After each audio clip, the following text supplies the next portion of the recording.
It's Saturday, October 25th, and soon to be Major Hurricane Melissa has the potential to bring historical levels of devastation to parts of the Caribbean, especially places like southern Haiti, Jamaica, and even parts of far south and eastern Cuba. Now, currently, this is what it looks like. There is so much deep convection right at its center. It is currently a tropical storm at this point, at the brink of hurricane strength. And I think as soon as we see this low pressure center kind of close off at the center of Melissa, I think that's when we're going to start to see it explosively intensify. And this is the updated cone of uncertainty for Melissa from the National Hurricane Center.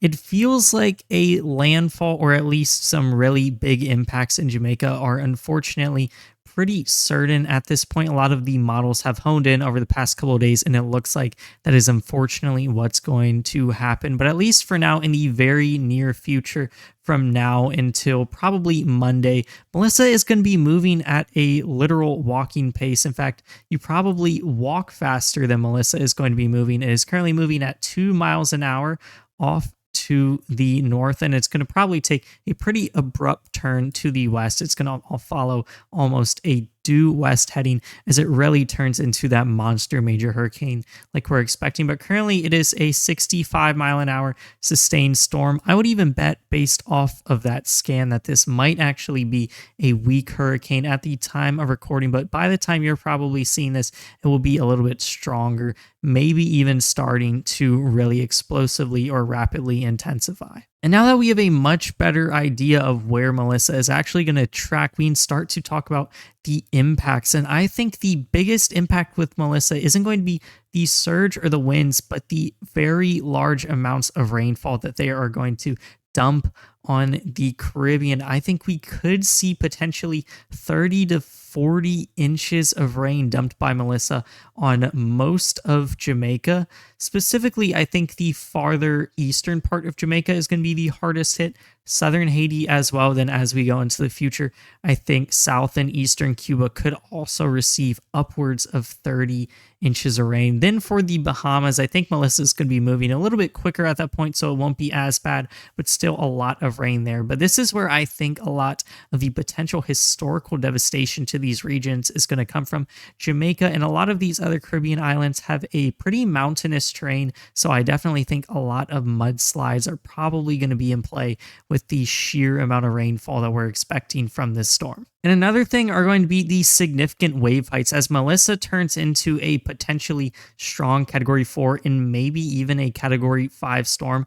It looks like impacting Jamaica's coast, we could potentially see some wave heights upwards of 30 feet, maybe even getting close to 40 feet. So these swells from Melissa on the southern side of Jamaica are going to be nothing short of just kind of unfathomable. And then even for parts of southeastern Cuba, it looks like we could see the exact same thing kind of happen there. And then even that southern tip of Haiti as well, potentially 30 to 40 feet swells, or just some really massive waves pretty much. So definitely some very dangerous seas if you're in any of these areas around Melissa. Definitely do not go into the ocean. I think that's pretty self-explanatory. But yeah, this is definitely going to cause a lot of coastal erosion and some damage to the coast. And then for surge, it looks like we could potentially see upwards of 10 feet of surge, maybe in that 10 to 15 foot range.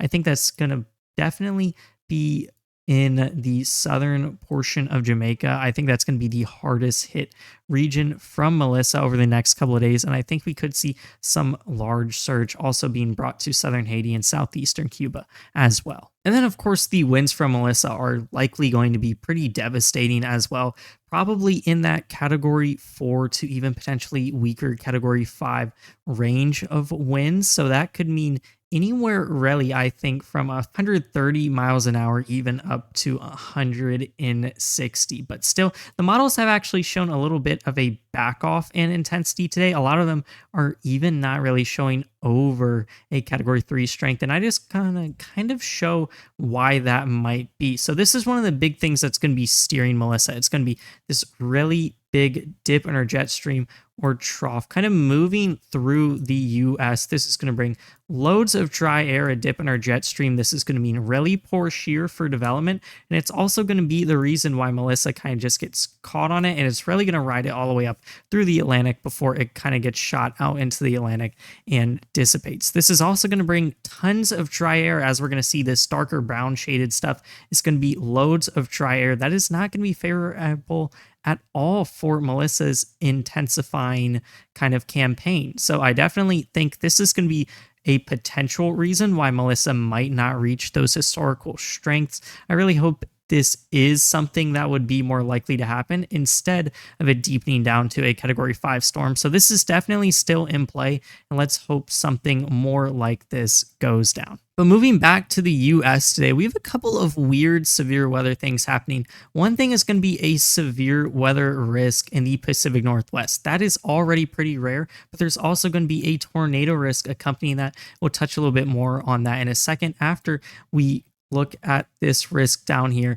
in the southern US. This is something that's not as unusual. Southern Texas and Louisiana, we have a slight risk here, followed by an associated marginal risk and just a general thunderstorm risk, which expands up a little bit more into the Mississippi River Valley and then the southern plains as well. Now, the main threats with both these risk areas is, of course, going to be that damaging wind that I think we could potentially see anything in that realm of 60 to even 70 mile an hour wind gust. And then that hail threat is really going to be isolated pretty much solely to our more southern risk. I definitely do think in parts of Texas closer to Houston, there is a smaller potential to maybe see some hail in excess of 2 inches in diameter. I think most of our hail is going to be in that 1 to 1.5 inch in diameter range today, though, because our storm mode is expected to be fairly linear. But this is an area where we could have some more discrete storms, so definitely want to be on the lookout for that. And then there is also a tornado risk.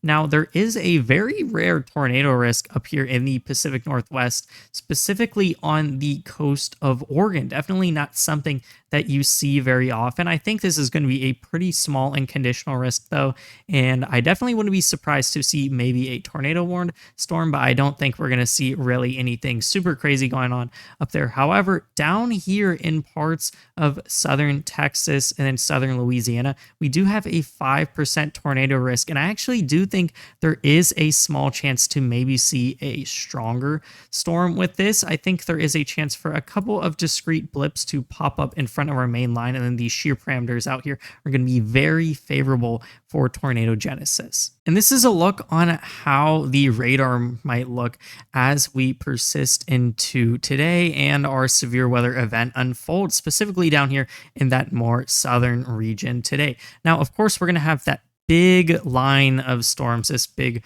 really strong, powerful, mean line of storms, kind of from yesterday's storms. And this is really going to persist into today, and it's going to continue to bring severe impacts. Now, definitely, I think the hardest hit area is going to be anywhere from kind of southern Louisiana to the Austin area, kind of like the SPC mentioned. And this is also going to persist all the way through last night into the morning hours and in the afternoon. A couple areas that I do want to look at is back here in the Austin area. Near the more southern portion of our line, there's a little bit more of a hail risk associated here. I think this is pretty conditional. It looks like it's going to be mostly a linear mode as it goes through this area, but there is going to be a greater potential for a couple of more organized storms. We also might have a couple of storms on the tail end. However, this is going to be behind our massive line. I don't really think the atmosphere is going to have enough time to recover in between our line coming through and these more discrete cells coming through. So I think those will likely be more of a wind threat on the tail end of the outflow from our big storm. Now, moving into the later hours, I think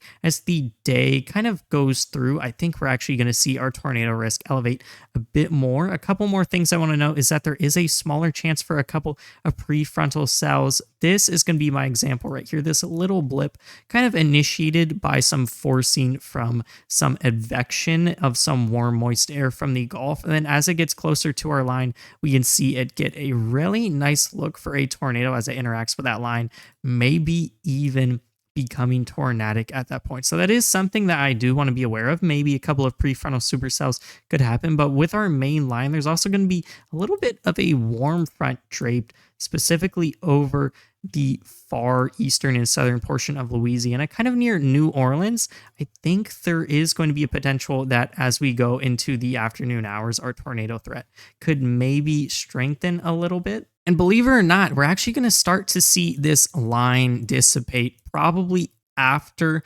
late afternoon. It's really going to start to fall off. But the crazy thing is that we're almost going to get a exact repeat of what just happened the past couple of days over again. A new line of thunderstorms will probably turn into a mesoscale convective system, also initiated by that same shortwave trough moving through, probably a couple of short waves actually, and then that upper level trough with that low pressure center now over around the OKC area will start to kind of fire off storms again in Texas, likely turning into a MCS with a damaging wind threat. But one of the main reasons why I think that hail threat in parts of southern Texas is going to be a little bit higher is because as we go into the late afternoon hours, we're going to see a couple of areas where we could see some more discrete storms on the more southern portion of this round two of storms. I definitely think these shear parameters are going to be good enough to maybe even potentially see a couple of strong rotating updrafts, maybe some hail in excess of 2 inches in diameter.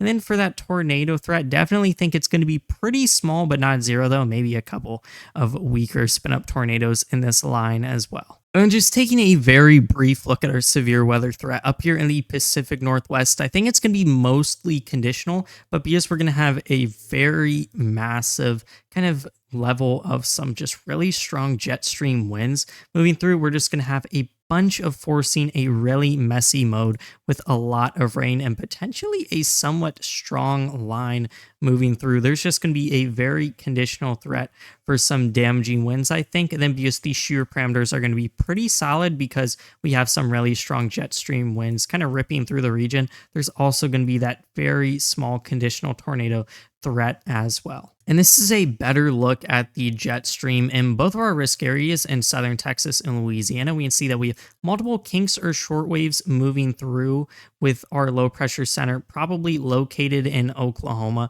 We're also going to see a little bit more of a increase in strength from our short wave as that second round of storms kind of gets initiated. That's probably going to be one of the reasons why those storms gets forced up. Then we can also see those jet stream winds kind of ripping through the Pacific Northwest like I was talking about. That's likely why we're seeing a bunch of kind of a messy mode of storms up here, likely just some windy weather, maybe even a spin up tornado or two up there as well from that. And as we take a deep dive into our ingredients, we actually have a couple of weather soundings today, but first we're going to start with our one for our round one of severe weather today from that first line. This is a sounding taken from a little bit after the early afternoon hours in front of our line in parts of southern Louisiana. And this is actually a pretty good look for even all hazards of severe weather. First and foremost, our instability, which hasn't been as present the past couple of days, is going to probably get near 2,500, and our 3 Cape is going to near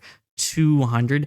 Very favorable for severe weather in general. And because our 3 Cape is super high, I think there is going to be an elevated threat of tornadoes as well. Maybe even a couple of strong spin ups, or maybe if we see a couple of prefrontals, I wouldn't rule out the chance of maybe even a strong tornado there as well. Keeping with that tornado threat, our cloud base is absolutely going to be low enough for that to happen. We also have some wind veering, and our shear parameters are going to be really solid. We have a nice curvature in our hodograph. Then our low level listy is going to be nearing 100. Our low level shear is going to be nearing 20 knots. That's going to be really solid for that tornado threat. Then our bulk shear is going to be over 40.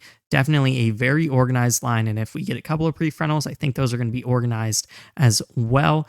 probably a decent chance of a couple of spin up tornadoes today with our line, and then that prefrontal risk as well. We also have that pretty classic inverted V look.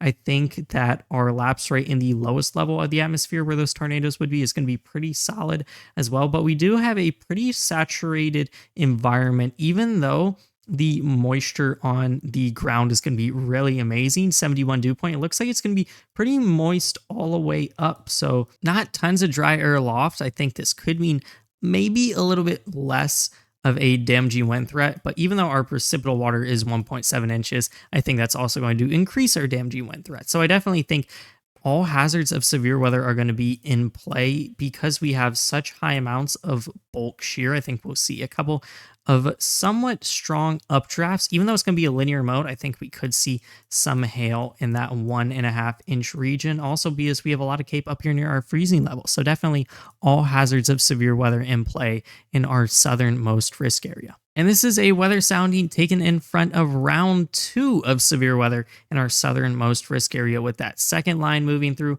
Once again, I think we could potentially see all hazards of severe weather with this. We have some wind veering. Our shear parameters are going to be even better than they were in front of round 1. We're going to have some really solid helicity. Our low level shear is going to be pretty solid. Our bulk shear is going to be in that 50 to 55 range. Definitely these storms are going to be able to get organized, maybe even last a little bit longer as well. We even have some curvature in the lower levels of the atmosphere in our hodograph. Definitely think a spin up tornado threat is going to be possible with this. Now, our instability and 3 cape are going to be quite a bit lower than in front of round 1. This is going to be because round 1 has just eaten up a lot of the ingredients in the atmosphere, and the atmosphere has just not been able to recover. It's just as simple as that. But our cape is still not looking bad at all. I think it's probably going to be near 1,000. So definitely sufficient enough for some thunderstorms to develop. And even though the atmosphere is going to be pretty saturated in even the first 5 kilometers, we do have some dry air pretty higher up, some drier loft even, I guess you could say. So definitely I think that could elevate that threat of some damaging winds. Also with our precipitable water being 1.75 inches in our cloud base would also be low enough to support that tornado threat. Now for our hail threat, it looks like it's also going to be in play because our bulk shear is just going to be so high, likely having a couple of stronger updrafts, especially in the earlier stages of our storms when they're a bit more discrete before they turn into that big MCS. Definitely think maybe some hail in excess of 2 inches in diameter could be in play here. And last but not least, our risk area up in the Pacific Northwest. I think it's pretty simple today because of the shear parameters in front of that big area of our jet stream, or kind of our jet max. I think that's why there is just a very conditional chance for maybe even a tornado or two or some damaging winds. First and foremost, our bulk shear is going to be pretty high, 51 knots of bulk shear. Definitely these storms are going to be able to get organized enough, maybe even produce some severe gusts. Then in the lower levels of the atmosphere, 16 knots of low level shear and 70 surface helicity. And our cloud base is going to be low enough to support that threat of maybe a tornado or two. I think that's why that is there. Also, our lapse rate is going to be pretty solid in the lowest level of the atmosphere, also helping to make that happen. So kind of to round off everything, I definitely think in the Pacific Northwest, maybe the chance to see a couple of isolated damaging gusts, maybe the chance to see a spin up tornado with that. But I think overall the chances for those are going to be pretty low. But I still definitely think prepare for a lot of rain up there and just some pretty nasty weather. Definitely think there's still going to be some gusty winds, even if they're not severe.